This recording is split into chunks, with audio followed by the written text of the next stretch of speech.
베드로전서 2장 1절에서 3절 찾겠습니다. 그러므로 모든 악독과 모든 기만과 외식과 시기와 모든 비방하는 말을 버리고 갓난 아이들 같이 순전하고 신령한 젖을 사모하라. 이는 그로 말미암아 너희로 구원에 이르도록 자라게 하려 함이라. 너희가 주의 인자하심을 맛보았으면 그리하라. 아멘.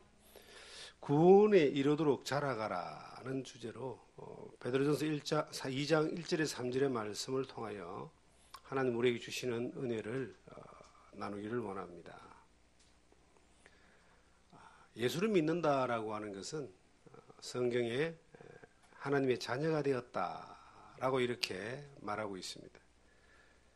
영접하는 자고 그 이름을 믿는 자들에게는 하나님의 자녀가 되는 권세를 주셨으니, 요한복음 1장 12절의 말씀인데, 이 자녀가 된다는 것은 탄생한다는 의미를 가지고 있습니다.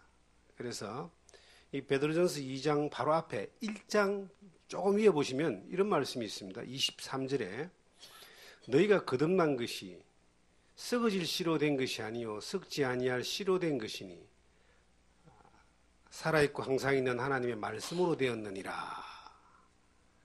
너희가 거듭난 것, 이 거듭이란 말은 한 번 더 태어난 것, 하나님의 자녀로 태어난 것. 죄악으로 말미암아 멸망으로 갈 수밖에 없는 사람이 예수 그리스도로 말미암아 죄 사함 받고 구원받아 하나님의 백성이 된 것을 거듭난 것이다. 이렇게 성경은 말하고 있습니다. 거듭났으면 이 2장 1절에 보시니까 그러므로 모든 악독과 모든 기만과 외식과 시기와 모든 비방하는 말을 버리고, 거듭났으면 거듭났기 때문에 모든 악한 것들을 버리라. 그러고 난 뒤에 순전하고 신령한 젖을 사모하라. 그리고 3절에 너희가 이것을 맛보았으면 그렇게 하라. 우리가 성경을 문장적으로 딱 봐서 이해가 쉽게 되는 대목들이 있습니다. 오늘 우리가 본 이 본문의 말씀은 문장적으로 이해가 쉽게 될 수 있는 말씀이에요. 거듭났으면은 옛날 악한 것을 버리고 하나님의 순전하고 신령한 젖을 사모하고 그렇게 살아야 된다. 이렇게 아주 이해하기 쉽게 문장을 성경에 기록을 하고 있습니다. 사람이 어느 날 태어났습니다. 여러분과 제가 태어난 경험이 있잖아요. 어머니 뱃속에서 태어나고 난 뒤에 만약에 그 사람이 자라지 않는다면 어떤 불행이 올까요? 가끔 참 자녀가 태어났는데 큰 장애를 가지고 태어나는 사람들이 있습니다. 육신은 자라는데 정신이 이래 지능이 자라지 않아서 살아가는 그런 장애인들을 가진 부모들을 저는 가끔 이렇게 주변에도 있습니다. 참 힘들어하고 어려워합니다. 육신은 그대로 성장하는데요. 이게 지능 수준이 3살, 4살 이 수준으로 평생을 살아가기 때문에 그 부모가 너무너무 힘들어하는 경우들을 또 이래 많이 보게 됩니다. 우리도 예수를 믿고 하나님의 자녀가 되었다는 것은 태어났다는 거예요. 태어났는데 태어났으면 자라가라고 이야기하거든요. 성장해야 돼요. 성숙해야 돼요. 육신과 지능이 같이 성장할 때에 정상적인 사회 구조원으로서 역할을 할 수 있는 것처럼 신앙도 마찬가지입니다. 예수를 믿은 걸로 끝나는 것이 아니라 믿고 난 이후에 성숙하고 성장하고 자라가는 것에 대하여 성경은 우리에게 말하고 있습니다. 또 수많은 믿음의 사람들은 그렇게 살아왔고 그렇게 살고 있습니다. 그런데 안타깝게도 예수를 믿고 거듭난 사람들 가운데서 자라지 못하는 사람이 너무나 많습니다. 정확하게 조사를 해서 프로테이지를 내본 적은 없지만은 제가 신앙생활 하면서 살아오는 환경 가운데 예수를 믿고 난 이후에 한 10년 정도 지나서 여전히 예수를 믿고 살아가는 사람들 한 50% 정도는 되는 것 같아요. 한 50%는 10년 안에 자라가지 못하고 세상으로 돌아가고 또 어려움을 겪고 실족하고 환난 가운데 넘어지고 욕심 가운데서 세상으로 돌아가고 그런 것 같습니다. 어저께 어떤 아는 장로님이 문자를 하나 보내주셨어요. 논산훈련소에서 이제 진중 세례를 하는데 3천 몇백 명인가 하는 그 사람들이 세례를 받았다. 논산훈련소에서 젊은 사람들이 3천 명 정도가 이제 예수를 믿겠습니다라고 고백하고 세례를 받았어요. 그 젊은 청년들이 정말 예수를 믿겠습니다 하고 세례를 받는다는 것은 놀라운 일입니다.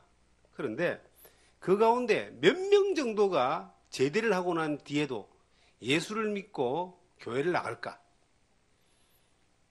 조사는 안 해봤지만은 10% 정도 남아있지 않을까? 제 개인의 생각입니다. 그런데 10%도 안 될 수도 있습니다. 물론 더 될 수도 있겠죠. 그런데 예수를 믿고 난 이후에 하나님의 자녀로 태어나고 난 이후에 20년이 지나도 여전히 믿음 안에서 성숙하고 성장하여 믿음의 삶을 살아가는 사람은 몇 프로 정도 남아있을까?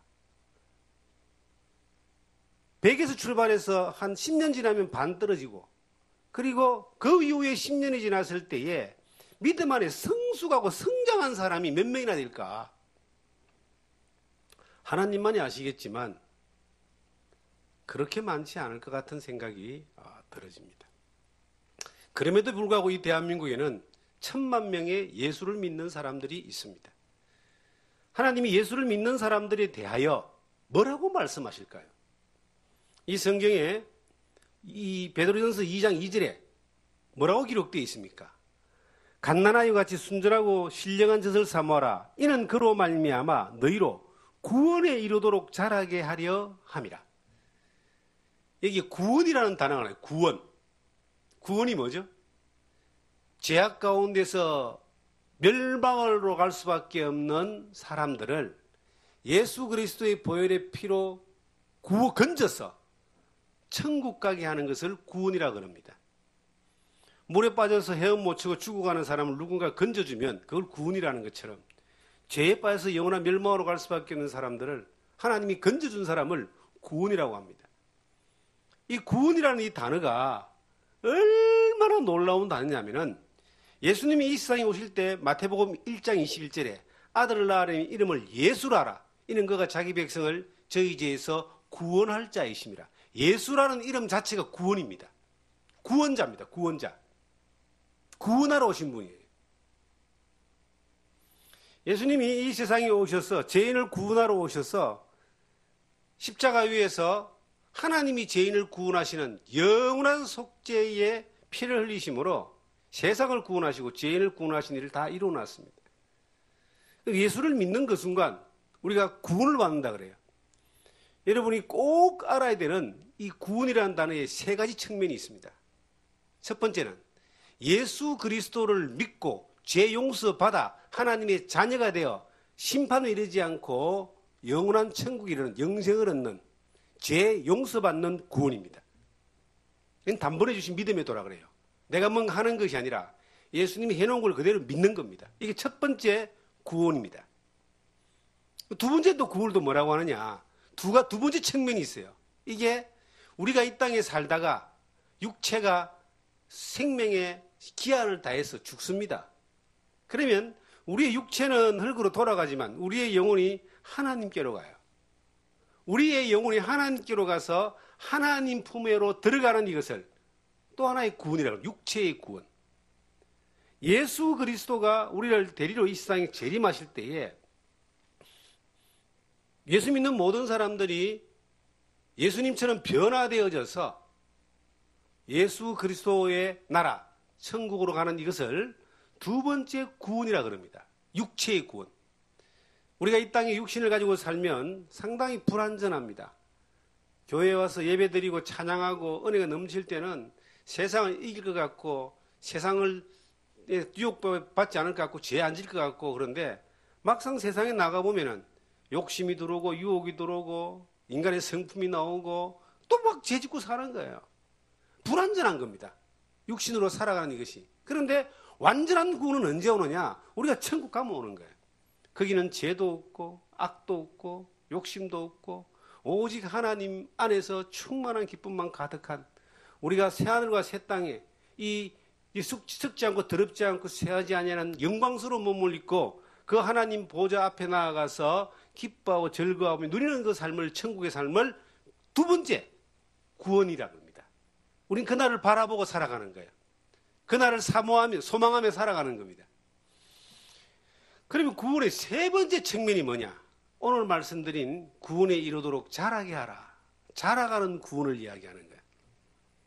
이 자라가는 하는 구원은 예수 믿는 그때부터 천국 가는 그날까지 이 땅에 살아가는 삶 가운데서 예수 믿는 사람답게 성장해가는 것을 이야기하고 있습니다.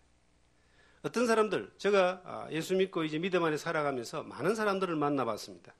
이 구원에 이르도록 자라가라는 말씀이 그 삶 가운데 무시되어 버리기 때문에 신앙생활하는 삶 가운데서 성숙하지 못하고 성장하지 못하는 것뿐만 아니라 도리어 하나님의 영광을 가리는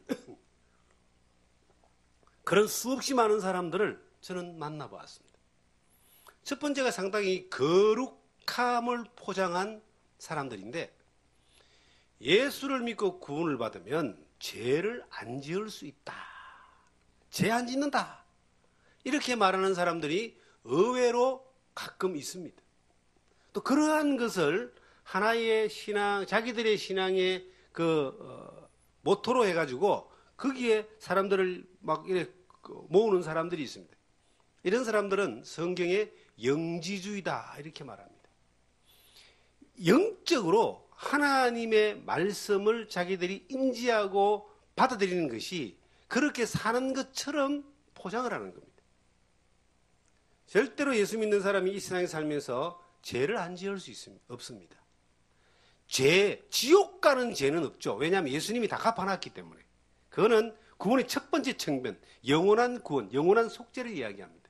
이 땅에 살아가는 삶 가운데서는 육신이 불완전하고 육신은 여전히 우리의 이 소욕이 그들 육체의 소욕이라는 게 존재하기 때문에 이 성령의 하나님 말씀을 따라 살아가면서 계속 싸우고 이겨나가는 그런 과정들이 있습니다. 이길 수 있는 또한 힘은 있습니다. 그러나 넘어질 수가 있습니다. 너무나 자주. 그래서 성경은 회개하라 혹은 자백하라 이렇게 말씀하고 있습니다. 늘 은혜의 보좌 앞에 나아가서 우리가 회복되는 그런 장치를 주님이 해놓으시고 영원한 속죄를 십자가 위에서 이뤄놨지만 주님은 하나님의 보좌 우편에서 지금도 그 속죄받은 사람들을 위하여 기도하고 있습니다. 우리의 연약함을 도우시기 위하여 기도하고 있다고 성경은 그렇게 말하고 있습니다. 그래서 혹은 여러분들이 사시다가 야 나는 죄 안 지을 수 있어 죄 안 짓고 살아라고 이야기하면 저분은 뭔가 잘못 믿고 있구나 아니면 분명히 영적인 사기꾼일 것이다 이렇게 생각하시면 틀림이 없습니다. 인간은 다 똑같습니다. 성경에 의인은 없나니 하나도 없다 그랬고요. 사람은 다 거짓되다 그랬고요. 사람은 전부 다 아담의 후손이기 때문에 죄성을 가지고 살아가는 거예요. 그런데 그런 사람이 자기가 다른 사람들보다 조금 뛰어나다 그래서 좀 더 많은 능력이나 지식을 가졌다 그래서 다른 사람보다 조금 이렇게 다른 것처럼 포장해서 나타나는 사람들이 있습니다. 이 사람들은 종교 사기꾼들이 대부분 그렇습니다. 연출된 종교 사기꾼들. 그런데 그들의 말로를 보면은 그들은 100년 이상 사는 사람이 거의 없어요. 100년 안에 다 죽어요. 우리 주 예수 그리스도는 33년을 사시다가 죽으시고 4일 만에 부활하셔서 하나님 우편에 계시잖아요. 그분만이 주님이신데 그분을 흉내내기 위하여 성경을 막 갖다가 써서 갖다 붙여서 막 이렇게 짜집기를 아무리 해도 중요한 건 그 사람은 100년 이상을 잘 살기 힘들다는 거예요. 똑같은 인간이란 이야기입니다. 그런데 뭔가 자기가 나는 죄 없어 까지는 좋아요. 죄 사함 받았겠다라고 하는 거, 죄 안 지어 라고 한다면은 이거는 정말로 위험한 겁니다. 그분의 두 번째 측면을 이해 못해서 그런 거예요. 그 다음에 자라가는 부분에 대하여, 성장하는 부분에 대하여, 성숙하는 부분에 대하여 무시해버리기 때문에 그런 겁니다. 머리로 아는 것만으로 자기가 완성된 것처럼 착각하는 겁니다. 또 다른 부류가 어떤 부류냐면은 우리 주변에 자주 만나보는 부류인데, 우리가 구원을 받았기 때문에 죄를 지어도 돼. 정말 위험한 사람들입니다. 죄를 지어도 죄가 안 돼. 이런 사람들은 너무나 위험한 사람들입니다. 그 사람들은 악을 악으로, 죄를 죄로 여기지 않는 사람들. 그러니까 이 이성 없는 짐승 같다는 말씀이 성경에 있어요. 이성 없는 짐승 같은 사람, 짐승은 뭐냐면은 죄가 죄인 줄 모릅니다. 이 짐승이라는 것은요, 육체의 본능을 따라 행합니다. 그것을 어떤 일을 해도 부끄러움을 느끼지 못합니다. 양심이 없기 때문에 죄에 대해서 그 자책을 느끼지 못합니다. 짐승들을 키워보세요. 저는 짐승들을 키워보니까 아무리 귀엽고 이뻐도요, 육신의 그 본성을 따라서 행하는 이것들에 대하여 죄성을 못 느끼는 거예요. 자기가 죄를 짓고도 죄를 죄로 여기지 아니하고 인정하지 아니하고 사는 사람이 얼마나 무섭습니까? 이 세상의 모든 악인들은 그렇게 살고 있어요. 그런데 이 성경을 잘못 믿게 되면 그런 부류로 들어갈 수가 있습니다. 아주 위험합니다. 그리고 세 번째 또 위험한 부류가 또 있습니다. 그게 뭐냐면 날마다 죄 때문에 고민하고 사는 사람들입니다. 이런 사람들을 율법주의자다 그렇게 이야기합니다. 하나님을 믿는데 신앙에 자유가 없어요. 늘 죄로 말미암아 괴로워하고 힘들어하고 울고불고 돌이키고 또 그것 때문에 또 마음에 무거운 짐을 지고 그렇게 율법주의적인 삶을 사는 것 또한 바람직하지 않습니다. 율법주의적인 삶의 대표적인 사람들이 여호와 증인이나 안식일 교인이나 우리나라도 있잖아요. 그 사람들은 다른 사람에 비하여 상당히 도덕적이고 종교적이고 윤리적인 삶을 살려고 애를 쓰는 사람들입니다. 그런데 뭐가 없어요. 예수 그리스도로 말미암아 오는 자유, 안식, 쉼, 구원, 평안이 없습니다. 늘 자기가 죄와 싸워서 이겨야 되니까. 늘 자기가 죄를 해결해야 되니까. 사람이요, 인간이 죄를 해결할 수 있는 영역이 몇 가지나 있을까요? 인간이 해결할 수 있는 죄의 영역은 하나도 없습니다. 인간은 죄를 짓는 기계이긴 하지만 죄를 고치는 능력은 없어요. 그래서 예수 그리스도가 죄를 고쳐주기 위해서, 해결해주기 위해서 이 세상에 오셔서 골고다 십자가 위에서 죄를 해결해 주신 겁니다. 우리가 뭘 믿느냐? 그 예수를 믿는 거예요. 그러면 여러분과 제가 이 땅에 살아가면서 한시도 우리 곁을 떠나지 않는 그 죄라고 하는 것과의 이 관계 가운데서 어떻게 하면 예수를 믿고 구원받은 사람이 영원한 그 구원인 천국을 바라보며 소망 가운데 사는데 이 땅에 우리가 어떻게 하면은 예수 믿는 사람답게 살아갈 수 있느냐? 이 성경은 그 대답을 주고 있는 겁니다. 야, 너 거듭났냐? 그러면 두 가지를 너희가 좀 잘하면 된다. 첫째, 베드로전서 2장 1절에 버려라. 버려. 그렇게 기록되어 있죠? 그러므로 모든 악독과 모든 기만과 외식과 시기와 모든 비방하는 말을 그다음 뭐죠? 버리고. 이 버리고라고 하는 것에 대하여 내 마음 가운데 좀 크게 한 가지를 딱 새겨 놓으세요. 사람들은 버리지 못하기 때문에 성장하지 못하고 성숙하지 못하는 경우들이 많습니다. 뭘 버리는 겁니까? 악한 것을 좀 버려라. 예수 믿고 난 뒤에 바로 뭔가를 버릴 수 있는 사람들이 있는 반면에 바로 안 버려지고 육신의 오랜 습관 때문에 긴 세월 가는 사람들이 있습니다. 예수를 믿고 난 뒤에 저는 가장 먼저 버린 게 뭐냐면은 조상을 숭배하는 그 우상을 버렸습니다. 제사를 지내고 혹은 미신적인 것들을 행하는 것들을 바로 버렸습니다. 왜 버렸냐면은 하나님이 믿어졌기 때문에, 그 아무것도 아니기 때문에 버린 거예요. 40년 전에 이제 그 일을 할 때 주변의 가족 친지들이 굉장히 비난을 했습니다. 저는 그런 확신이 있더라고요. 우리 집안이, 내 집안이, 내가 가장은 아니지만 내 집안이 잘 될 수 있는 비결은 하나님을 믿는 것이다. 그리고 내 집안이 잘 될 수 있는 비결은 우상을 버리는 것이다. 성경을 많이 알지 못했지만 그런 판단은 들더라고요. 그래서 다 모든 사람에게 선포하고 하지 못하니까 제 가장이 아니기 때문에 나는 안 한다 이거예요. 그래서 그걸 버렸습니다. 비난이 왔습니다. 그 다음에 딱 보니까요, 집에 이거지게 부적이 있는 거예요. 그래서 그 도르코 칼날 하나 가지고요, 여기저기 있는 그 부적을 집에 아무도 없을 때 싹 찾아가지고 다 벗겨가지고 불질러 버렸습니다. 큰 각오를 했죠. 어른들한테 혼이 날 각오를 했는데, 근데 의외로 혼이 안 나더라고요. 담대함이 있으니까. 그리고 전도가 됐습니다. 우리 집안 사람들한테. 어머니가 예수를 믿게 되고, 동생이 예수를 믿게 되고. 버린다라고 하는 게 굉장히 중요한 거예요. 만약에 이것도 가지고 있고, 마땅히 하나님이 악하게 보는 것들을 가지고 있으면서 또 하나님이 기뻐하는 걸 같이 하려고 하면 이 두 가지가 짬뽕이 되고 혼합이 되어져서 결국은 믿음 안에 성장하지는 못하는 겁니다. 자라가지는 못하는 겁니다. 자라가기 위해서는 버려야 될 것이 있다는 거예요. 어린아기가 어머니 뱃속에서 10달 정도를 잉태되어 있다가 그리고 출산하잖아요. 10달 동안 뭘 먹을까요? 안 먹을까요? 어머니 뱃속의 양수에서 10달 동안 뭘 먹어요. 공급을 받아요. 안 먹으면 그 아이는 죽습니다.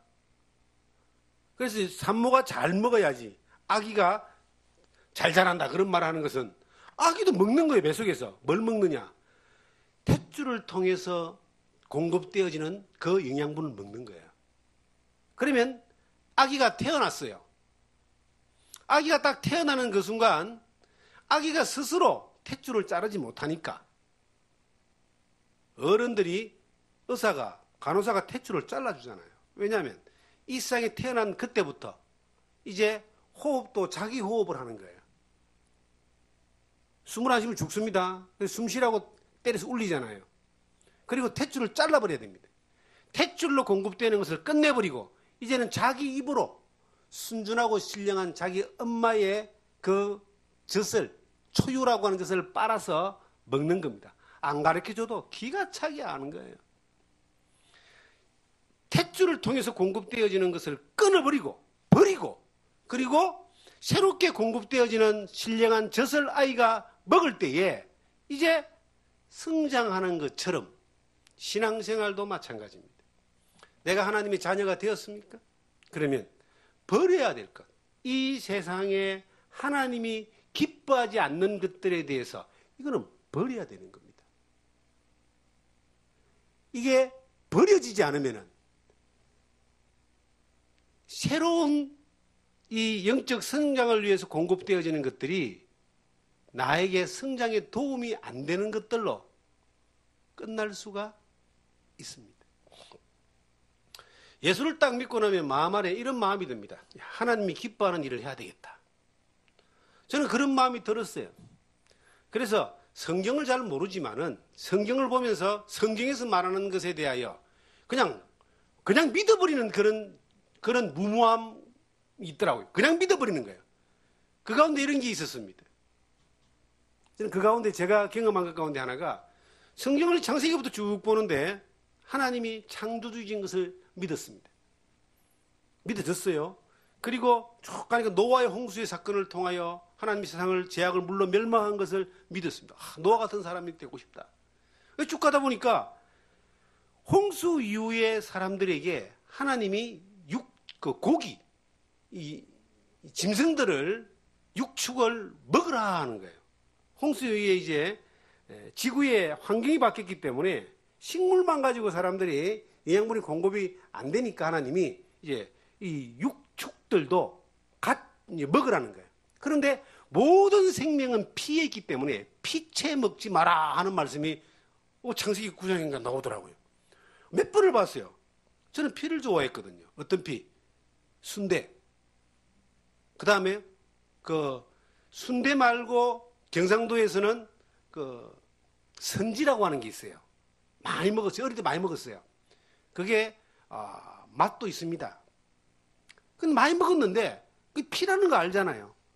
그런데 하나님 말씀이 그렇게 기록되어 있으니까 하나님이 그렇게 말씀했으면 생명을 지으신 하나님이 생명을 먹지 말라는데 이거 안 먹어야 되겠다. 그때부터 안 먹었습니다. 지금도 안 먹습니다. 그 먹는다고 배탈 나거나 죽는 게 아니에요. 내가 느낄 때에 하나님 말씀으로 그냥 받아들여 버리기 때문에 안 먹어도 뭐 크게 손해보는 거 없으니까 안 먹었습니다. 성경을 볼 때마다 그게 다시 여러 율법을 통해서도 확인되고 사도행전을 통해서도 확인되어져서 여러 부분들에 대하여 이제 정리는 됐지만 저는 그랬다는 겁니다. 여러분들 보고 제가 순대 먹지 마라. 이 하나님 명령이다 이렇게 말하지 않습니다. 그것은 명령이다라고 기록되어 있지만 각자가 받아들이는 건 다를 거예요. 제가 어릴 때, 신앙이 어릴 때 30년도 훨씬 이전에 성경을 받아들일 때의 저 마음이 그랬다는 거예요. 하나님이 하라 그러면은 어쨌든 해보고 싶고 하지 말라면 어쨌든 안 해보고 싶은 거예요. 왜냐하면 하나님을 사랑하니까. 하나님 나를 구원하셨기 때문에 이 말씀이 하나님이기 때문에 이 말씀대로 살고 싶은 그런 마음이 그 어린 날 저에게 있었습니다. 지금도 그 마음이 말씀을 벗어나서는 살 수 없다라고 하는 것에 대한 확실한 기준이 있습니다. 여러분들이 신앙생활에 나가는 건 나는 왜 이렇게 변화가 일어나지 않을까? 왜 성장하지 않을까? 왜 하나님이 나를 통해서 그 영광받는 일들에 대해 내가 드리지 못할까를 한번 생각해 보세요. 거기에 내가 버리지 못한 이 세상의 악한 것들, 습관들, 죄악들이 나에게 남아있기 때문에 그럴 수 있습니다. 한 번에 버리지면 얼마나 좋겠습니까? 사람마다 성격은 다릅니다. 성향은 다릅니다. 저는 그랬습니다. 저는 내가 그 청소년 시기를 지나서 청년 시기로 넘어갈 때에 예수를 믿게 됐는데 얼마나 그 당시에 하고 싶은 것이 많고 또 하는 일들이 많고 얼마나 어떤 이 유혹들이 많았겠습니까? 예수를 믿고 난 이후에요. 정말 대부분들은 다 끊었습니다. 그걸 버리고 나니까 하나님의 말씀이 더 잘 들어오더라니까요. 그 안으로 더 깊이 들어가더라니까요. 그만큼 내 안에 거리낌이 없어지더라니까요.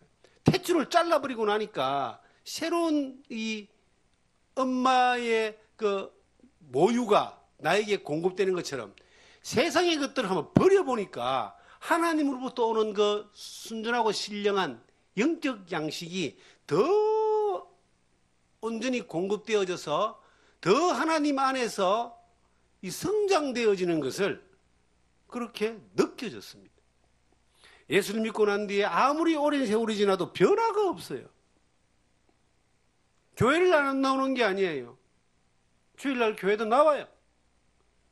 예수를 믿는다고 해요. 변화가 없어요.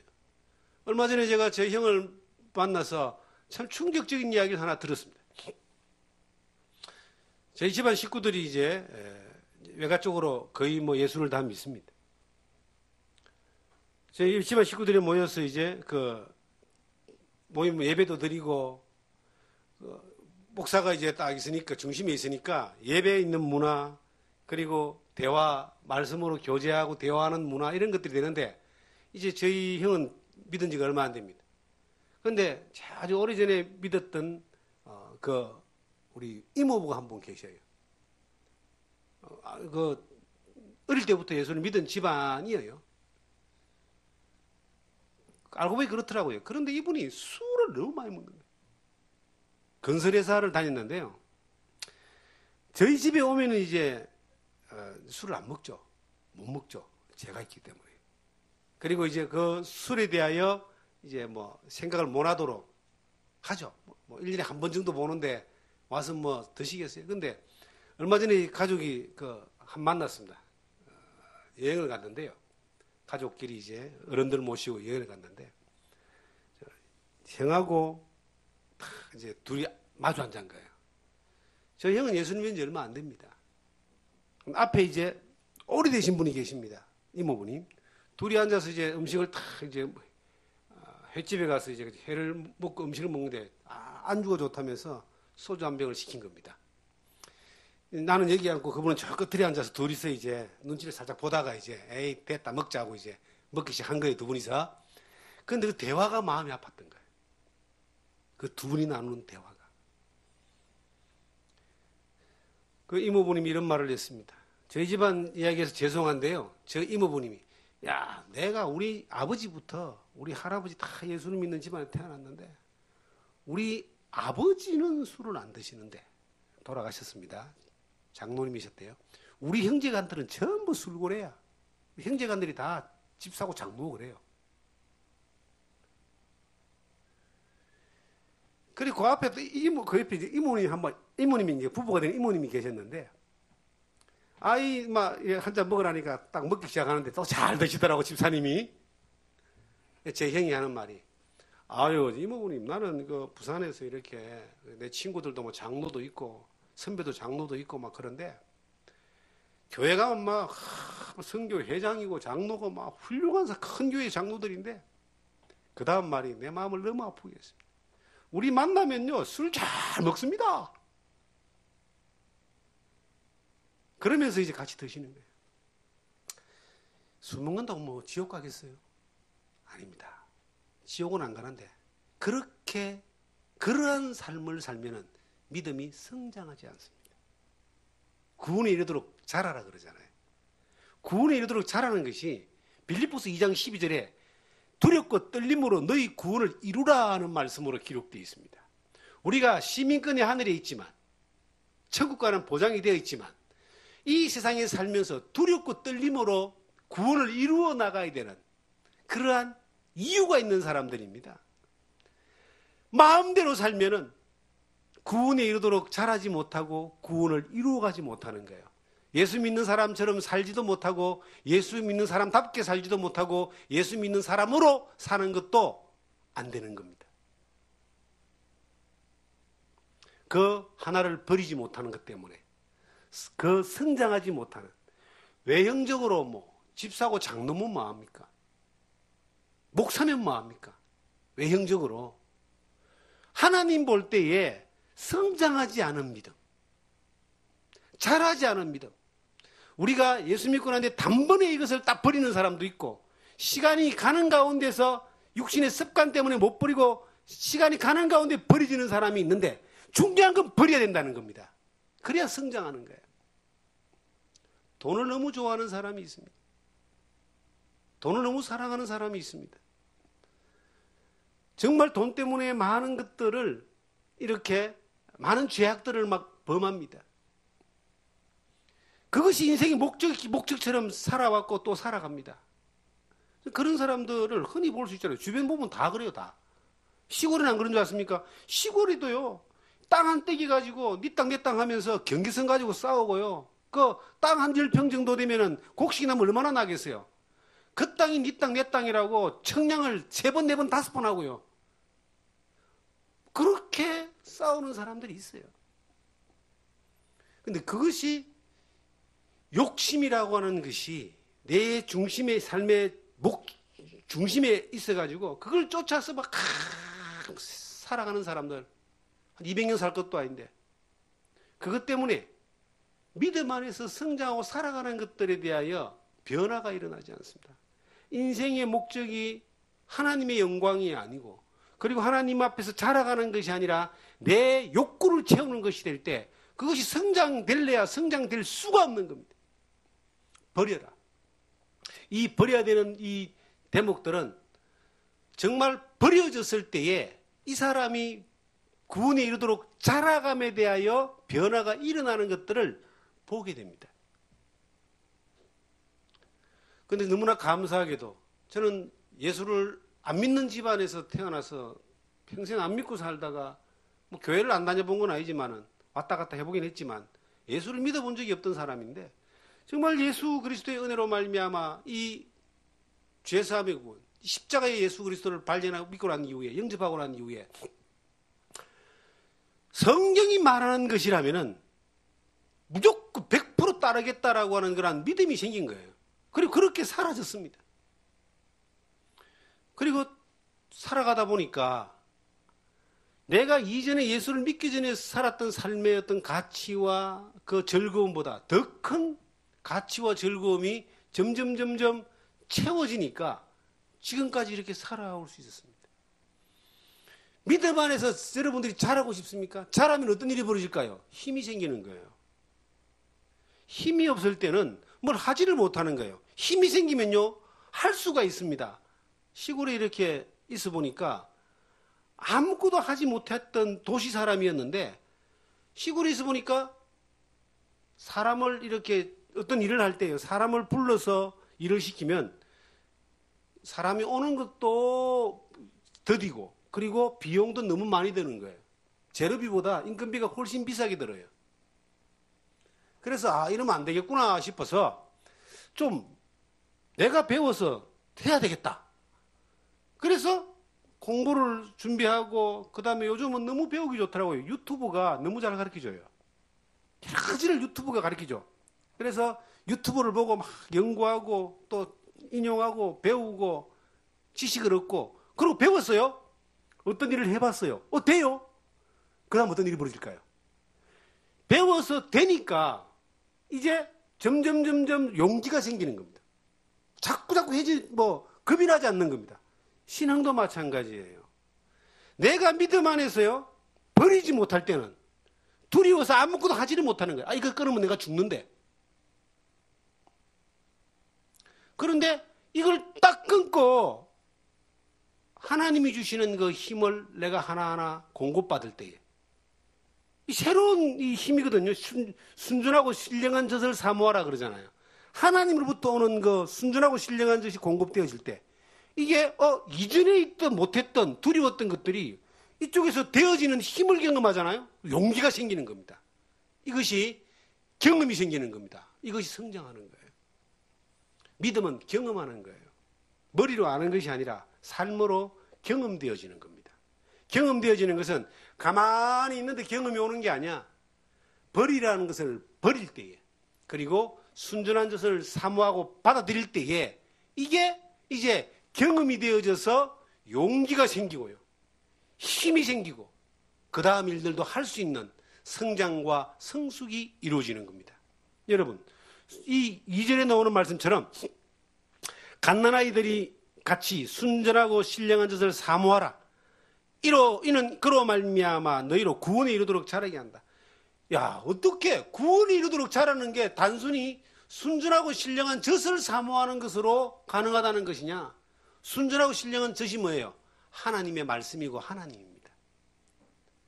하나님의 말씀을 사모한다는 말은요, 이런 거와 같아요. 하루 굶으면은 간절히 바라는 게 음식을 간절히 사모하잖아요. 먹어야 되니까. 그게 사모하는 겁니다. 어린 아기가 엄마가 눈에 사라졌을 때에 아무것도 안 보입니다. 엄마만 기다리는 거예요. 엄마만 기다리고 울고 기다리는, 그게 사모하는 겁니다. 우리가 세상의 악한 것들에 이 제약된 것들을 버렸을 때에 죽을 것 같죠. 내가 좋아하는 것들을 버렸을 때 죽을 것 같죠. 그런데 이 버려진 자리에 하나님을 사모하고 하나님의 말씀을 사모하고 이것이 나에게 공급되어지면 더 좋은 세계를 경험하게 되는 거예요. 더 놀라운 기쁨이 있습니다. 세상의 최고의 기쁨이 어떤 기쁨일까요? 엔돌핀, 다이돌핀, 도파민 막 그러잖아요. 세상에서 가질 수 있는 최고의 기쁨은요, 마약이랍니다. 마약. 연예인들이 저렇게 마약에 막 넘어가는 이유가 뭐냐면은 최고의 인기에 올라서 돈과 명예와 인기와 세상의 모든 걸 다 받아서 막 즐거움이 극에 달하는데 관중들이 싹 빠져나가고 나면요, 그때부터 막 우울해지기 시작하고 막 힘들어지는 거예요. 그래서 그 즐거움을 계속 유지하기 위하여 혼자서 할 수 있는 즐거움을 찾다 보니까 마약을 하는 겁니다. 마약을 하면은 최고의 이 환락 가운데, 즐거움 가운데 빠져가는 거잖아요. 그래서 망가지는 사람이 많죠. 그거보다 더한 즐거움이 뭐냐? 하나님으로부터 오는 즐거움이에요. 이거는 뭐 중독돼도 얼마든지 좋은 겁니다. 하나님으로 말미암아 오는 그 즐거움은 어디서 올까요? 내가 그 하나님 즐거움을 맛보았을 때 오는 겁니다. 그 3절에 그런 말씀이 기록되어 있잖아요. 어떻게 3절에 보시면 너희가 주의 인자하심을 맛보았으면 그리하라. 맛봤으면 그리하라. 이 최고의 즐거움, 기쁨 중에 최고의 기쁨이 구원의 기쁨이에요. 천국 가는 기쁨이에요. 저는 여러 사람들의 죽음을 봤습니다. 임종하는 것도 많이 이렇게 목사다 보니까 볼 때가 있습니다. 예수 믿는 사람, 믿음 안에 하나님의 이 기쁨 맛보고 살았던 사람들은요, 이 육체의 생명을 마감하고 하나님 나라로 갈 때에 그 환희에 찬 얼굴들을 보는 거예요. 그 평안함을 보는 겁니다. 천국을 맛본 사람들은요, 그 천국이 그렇게 육체의 생명을 마감하고 천국 가는 게 그렇게 아름답고 사모하고 기쁠 수가 없는 거예요. 여기 보니까 맛보았으면 그리하라. 내가 하늘의 기쁨을 늘 맛볼 수 있는 방법이 뭐냐? 간단합니다. 순전하고 신령한 젖을 사모하는 거예요. 이 젖이라고 하는 것은 어머니 가슴에서 나옵니다. 하나님의 말씀은 교회를 통해서 공급되어집니다. 옛날에, 지금은 그런 말 잘 안 하지만 지금부터 한 20년, 30년 전에 이런 이야기가 있습니다. 요즘 애들이 왜 저래 말 안 듣고 날뛰느냐? 사람 젖을 안 먹고 소젖을 먹었기 때문에 이 소가 막 들어받으니까 저렇게 날뛰고 저런다. 이런 이야기가 유행처럼 번졌던 적이 있습니다. 저는 우유를 별로 안 좋아해요. 소젖이라서 별로 안 좋아합니다. 몸에도 잘 안 맞고. 생우유를 거의 안 먹습니다. 그런데 우유를 참 사람들이 많이 먹잖아요.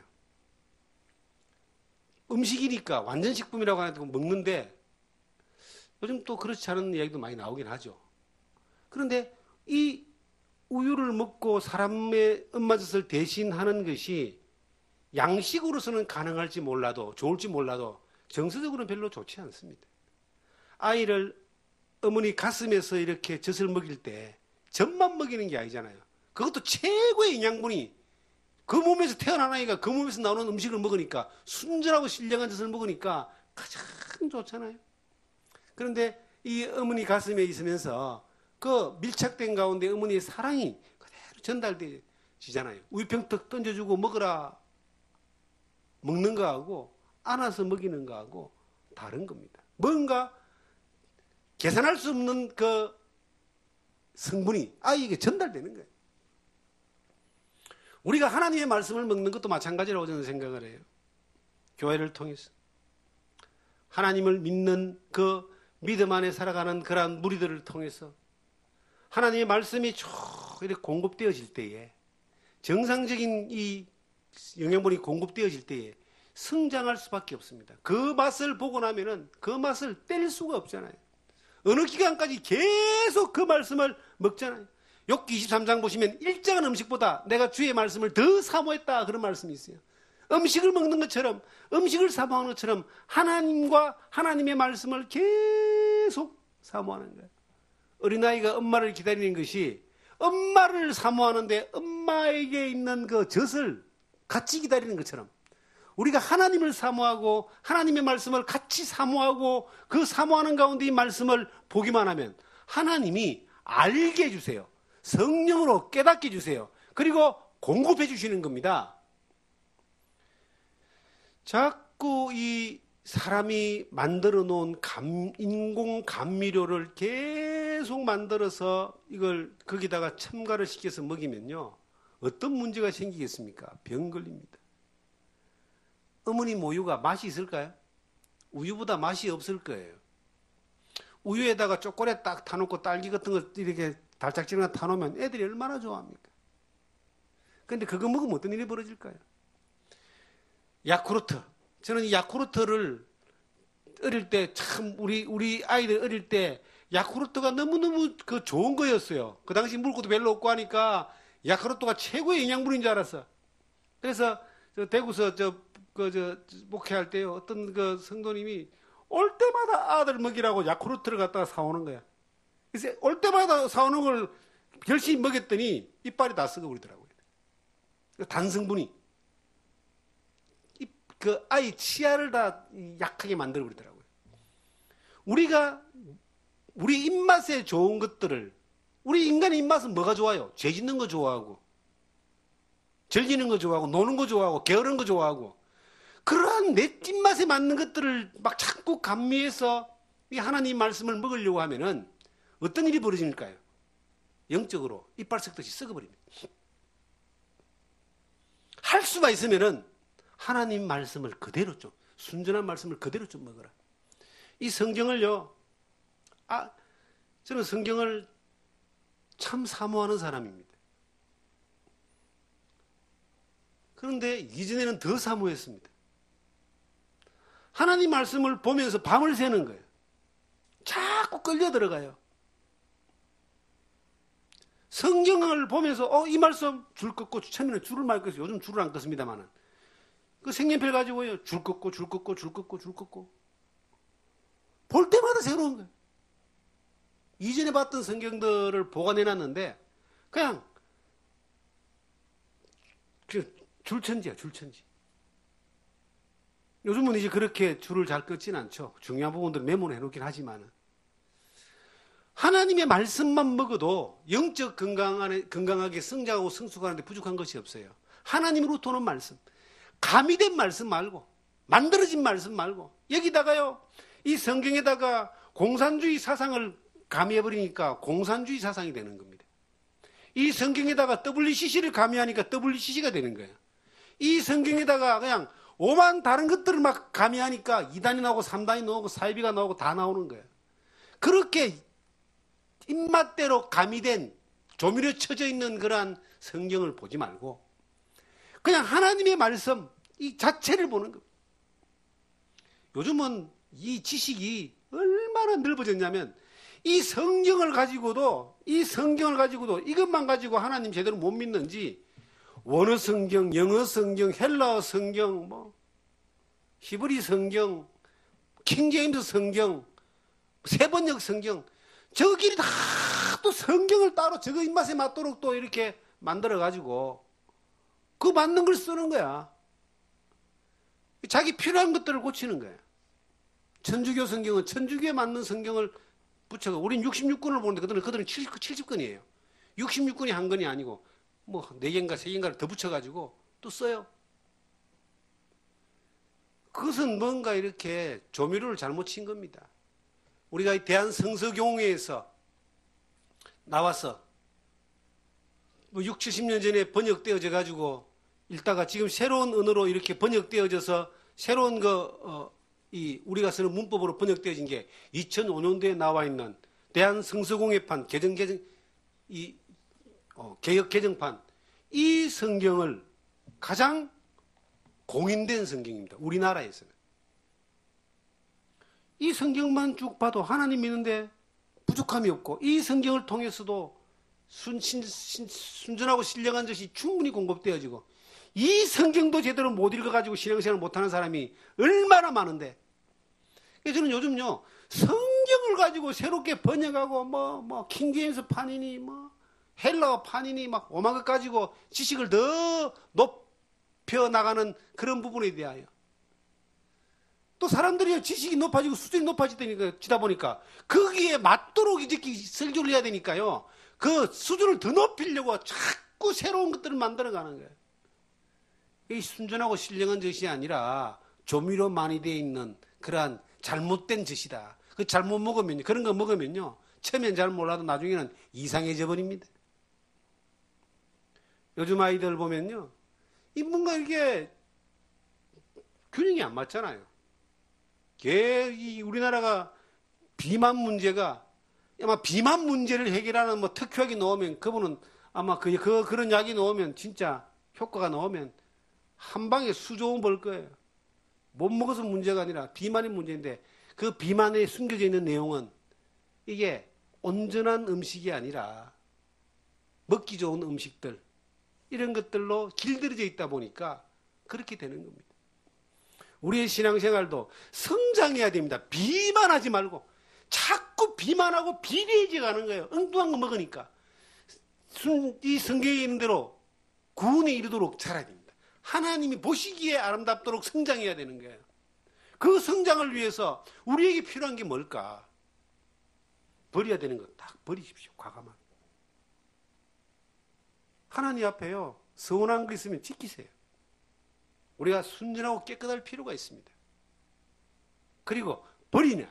한번 버려봐. 버리면 살아요, 정말. 못 버리니까 못 살지. 그 다음에 순전하고 신령한 것을 사모해요. 하나님의 말씀을 사모하는 거예요. 하나님과 하나님의 말씀을 사모함으로 내가 다 나아가는 겁니다. 하루에 성경 한 장을 딱 읽어도 하나님 주시는 말씀이 내게 딱 들어올 때 그게 힘이 되는 거예요. 세상을 이깁니다, 여러분. 하나님의 영광이 나타나는 거예요. 그렇게 새로운 기쁨을 경험하면서 성장해 가는 것을 구원에 이르도록 자라는 겁니다. 야, 맛봤냐? 제발 좀 그렇게 해.